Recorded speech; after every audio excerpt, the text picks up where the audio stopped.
Thanks for joining us. You've tuned into Within the Frame. I'm Han Da-eun in Seoul. The U.S. presidential election, which broke with tradition in many ways, has entered a dramatic new phase after former President Donald Trump narrowly survived an assassination attempt. With a bandage strapped over 1 year, Trump made a triumphant return to the public eye on the opening night of the Republican National Convention after formally winning the Republican nomination. On the other side of the political aisle, efforts have slowed to replace President Biden, grappling with an age crisis, with many Democrats apparently losing the momentum in the race to the White House. How much of an impact will the Trump rally shooting have on the already unprecedented U.S. presidential race? Trump has survived, but will America's democracy survive the chaos? For some clues to many unanswered questions, we have Professor Pan Gil-ju at Korea University's Ilmin International Relations Institute joining us via Skype. It's great to see you again. Good evening. Glad to be here. Also joining us tonight is Keith Magee, Senior Fellow in Culture and Justice at University College London. Welcome to the program. Thank you so much. All right, Professor Pan, let's kick things off with you. So Trump made quite a grand entrance to the Republican convention. He didn't address the hall as his acceptance speech is scheduled for Thursday, but thousands of his supporters hailed their leader, giving him a hero's welcome. How do you gauge the impact of the attack on Trump's supporters? Well, at first glance, the assassination attempt and his survivor are enough to treat as a dramatic story that can be found easily in the history of the U.S. presidential race. In this sense, this incident appears to make the Trump campaign advantageous to the U.S. presidential election. But at the same time, we need to see what will be going on from the long-term point of view, simply beyond a dramatic story and a symbolic gesture. To begin with, let's take a look at the side of the dramatic story. Trump's outlook as an indomitable warrior shown in the event of assassination attempt could serve as a positive driver for him to seize the initiative in the presidential race. First, his image as a political warrior and his unfearing gesture on the scene are most likely to make the recognition of a strong Trump versus a weak Biden be more consolidated. Meanwhile, the U.S. is in need of a strong leader in a situation where it is in decline and its competitors are rising. So the American public could be more supportive of Trump than before. Second, the Trump assassination attempt is most likely to maximize the Republican convention effect much more than expected. As you may well aware, national conventions serve as a valuable opportunity to step up political attention for both big parties, but their level of effect depends on the situation. As of right now, the situations are sided on Trump because Republicans are more united thanks to the rise of external threat to Trump. Third, quite a number of Americans could be sympathetic to Trump, who was shot and had blood on his face, as you may know. But at the same time, it remains to be seen how long this dramatic story plays a role in the presidential election in the long-term standpoint. A dramatic story could be forgotten easily in a non-dramatic way at any time because the presidential election is still 3.5 months ahead. If more dramatic instances or events are rising, or more shocking variables pop up internally or externally, this dramatic story could be less impactful or forgotten from the American public's interest. The change of Biden to a more competitive candidate or a serious change of the front lines in the Russia-Ukraine war and the Middle East could be one of those variables. In this sense, it could be true that Trump seized the moment for the presidential race, but a story could be in a different path as time goes by. So we need to closely watch out how things are going on. To put it another way, we need to tell the difference between a short-term effect and a long-term result. Trump got a rapturous welcome at the Republican convention, with some of his supporters calling him the braveheart of their time and a martyr, elevating him to a saint-like status. So it looks like the shooting is having a positive impact, at least for now, among his supporters. But as you mentioned, it remains to be seen how long the dramatic effect will last. And Professor Maggie, in a live address to the nation, President Biden called for unity, emphasizing that Americans may disagree but are not enemies. He also urged Americans to lower the temperature in politics and not to make assumptions about the shooting or the shooter's affiliations. What's your take on Biden's response? Thank you for the question. I believe that the president responded very well. I think that he took on the frame of actually being the president who understands the value of democracy and what it means to live in one. His tone and his tenor was an effort to address the issues that are pervasive in America around othering and polarization. I think that his response was embodied in what it means to be an American president that is concerned about the well-being of all of its citizens.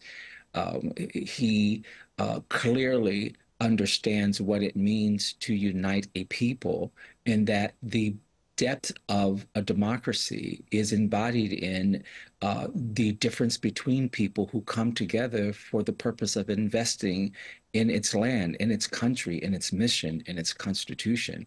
And that was the approach that he took. And I was very pleased with it. And staying with you, Professor Maggie, the iconic picture of Trump pumping his fist high, projecting a characteristic image of defiance, is looking poised to give him a major boost in his race to the White House. And the powerful picture has created a stark contrast with Biden, who has been struggling to prove his fitness for office. How would the shooting incident impact Biden's campaign? Well, if I may, I would say, first of all, I think that with what happened with former President Donald Trump was very tragic, because I agree that political violence is not something that is conducive to democracy.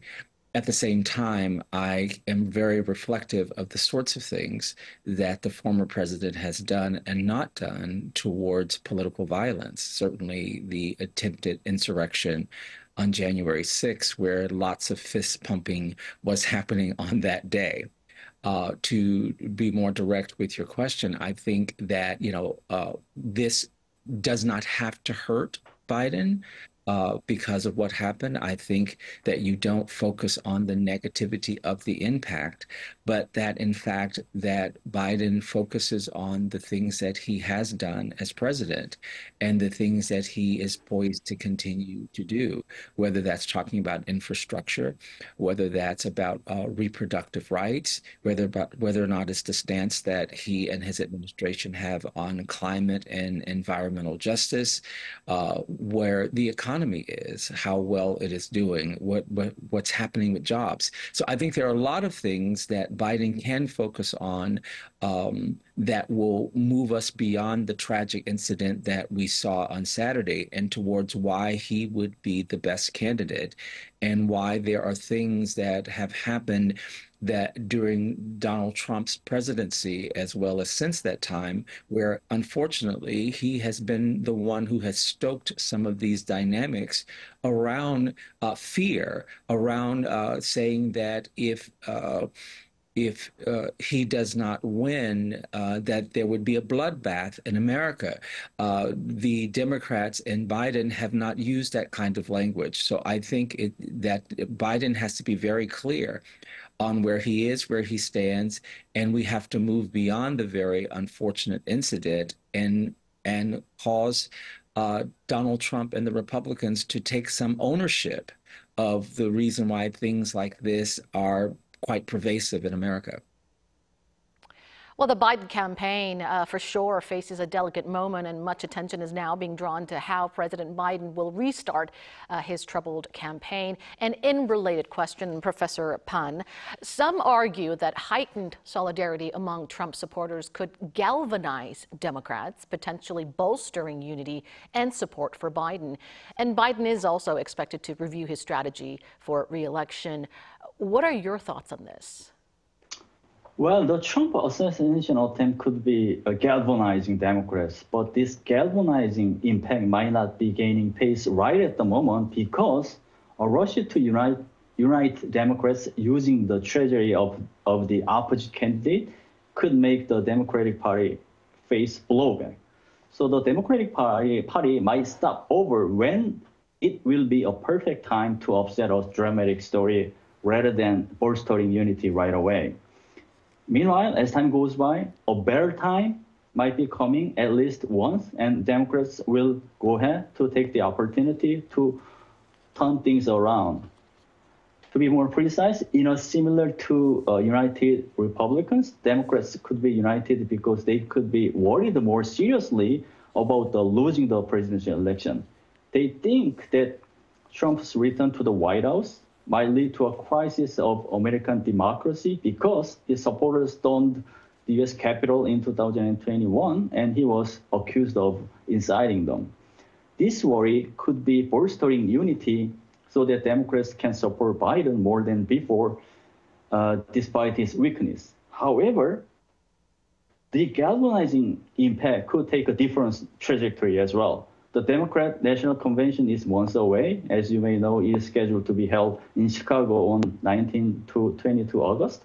A month is not enough to fully prepare for the scheme to offset the effect of Republican National Convention boosted by a dramatic story.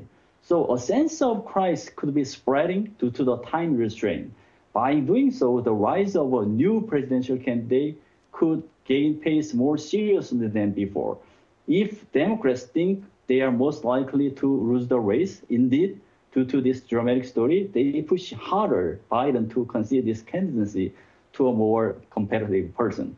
All in all, the dramatic story could make Democrats more worrisome and alarming so that they can prepare for the more promising scenario to win the election. In this regard, this race could be a battle between a dramatic story and a galvanizing impact. And my next question for you, Professor Ban, is a bit of a lengthy one. It appears we're seeing an increase in political violence globally. Opposition chief Lee Jae-myung and ruling party member Bae Hyun-jin were attacked in public before Korea's parliamentary election, while Danish Prime Minister Mette Frederiksen was assaulted by an unknown man earlier this summer. Slovakia's Prime Minister Robert Fico was also critically injured after an assassination attempt in May. Why are we witnessing more cases of extreme political violence? To be honest with you, violence is growing in both international and intranational arenas across the world. Military violence is spreading around the world, as you can see in the two hot wars in Eurasia and the Middle East. The rise of military violence led by states is a ripple effect of a transitional intentional order. Under this transitional order, hegemonic power is not working and a balance of power is not made either. Furthermore, the rise of military violence is a ripple effect of a bungling rules-based order. In a similar way to the rise of military violence led by states, political violence is growing domestically, as we can see in the Trump assassination attempt. These hate crimes targeting politicians, which are politically motivated, are growing around the world. As you mentioned earlier, South Korea cannot be excluded from this global negative trend.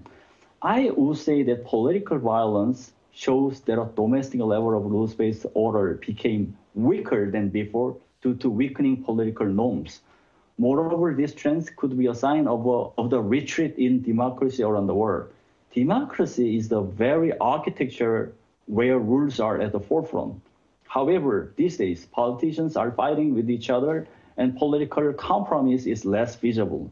So this lack of political compromise and poor political integrity makes ordinary citizens more hateful of politicians.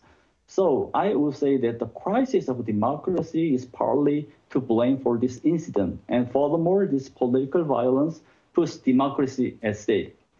All in all, we are living in the world where both the crisis of international politics and the crisis of domestic politics are made simultaneously.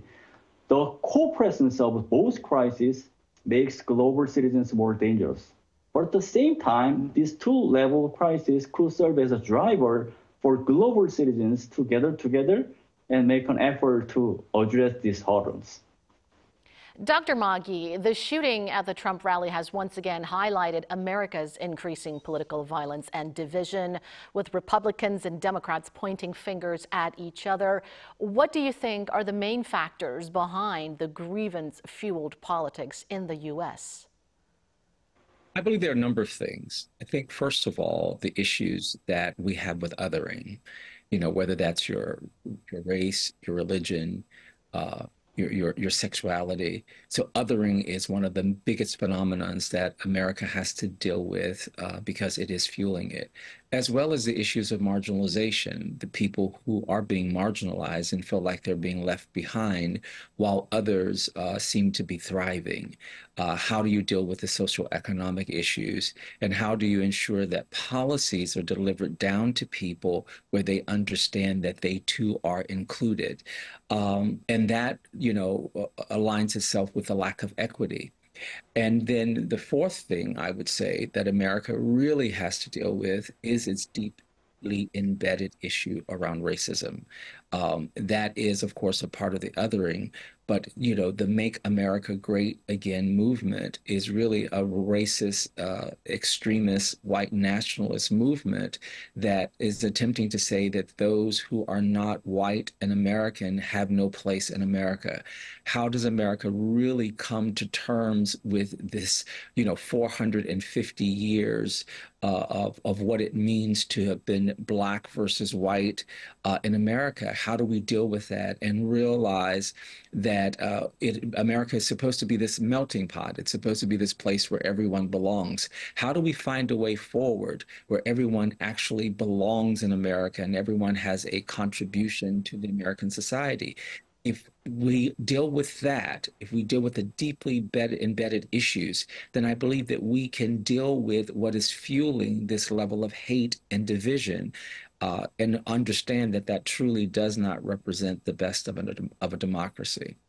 And which leads us to our next question, Professor Maggie. How can we then resolve conflicts caused by extreme and divisive politics fueled by hatred and racism?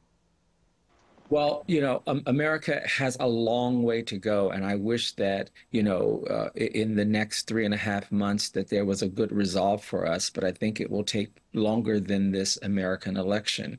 I think we have to be able to understand that we can disagree but be disagreeable at the same time. And how do we take and look at the real issues that are affecting a nation? What is happening, around the economy? And look at that from every possible angle, from every socioeconomic demographic. How do we deal with the fact that we are a nation of others, but yet not do the othering? How do we come to what I believe is this deep, abiding sense of empathy, of not necessarily having to agree, but certainly creating the space to understand who the other is, and then say what is best for a nation, for all of us to be able to succeed and to achieve and to thrive? And that's going to take a lot of deep-seated work, how to find a place of common ground.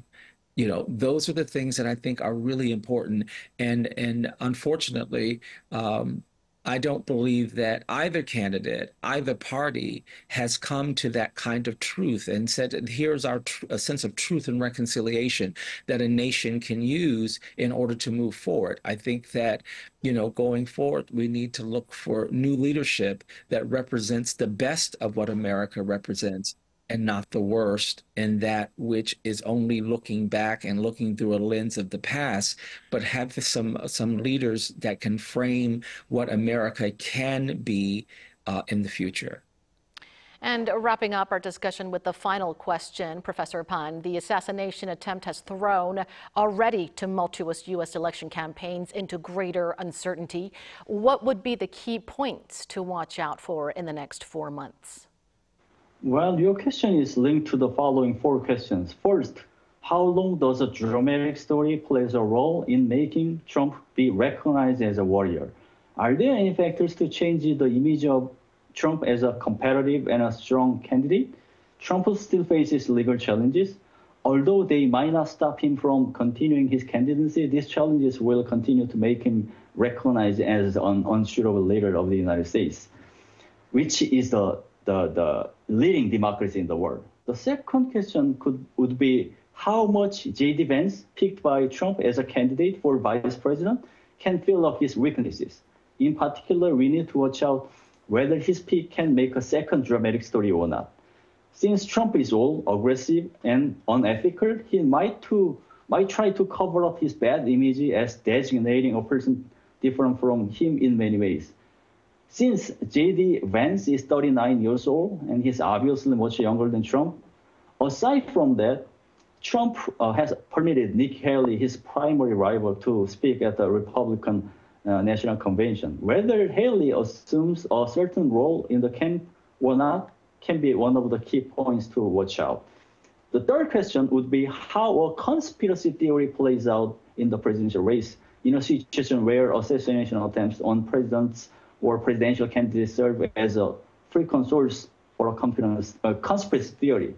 The assassination of former President John F. Kennedy could be a typical example. Likewise, the Trump assassination attempt has already brought a conspiracy theory to the table, while some say that this incident was set up even in a situation where evidence to prove it was not found.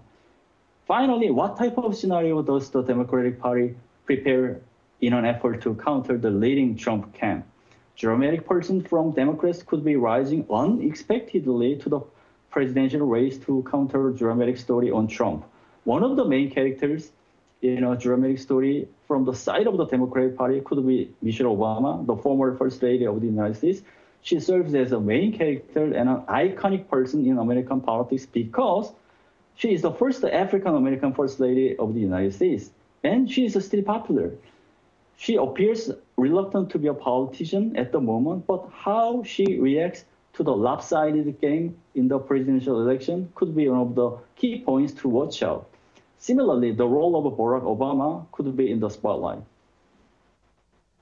All right, we'll keep close tabs on how things will unfold from here, as who will become America's next president matters a lot to South Korea as well, with the country being a key U.S. ally. We'll leave it there for tonight. Thank you, as always, Professor Ban, for sharing your thoughts with us. Thanks for having me. And many thanks to you as well, Dr. Magi, for your valuable insights. We appreciate it. Thank you for having me. And that brings us to the end of the show. Thank you for watching, and be sure to tune in same time tomorrow to join our conversation. Goodbye for now.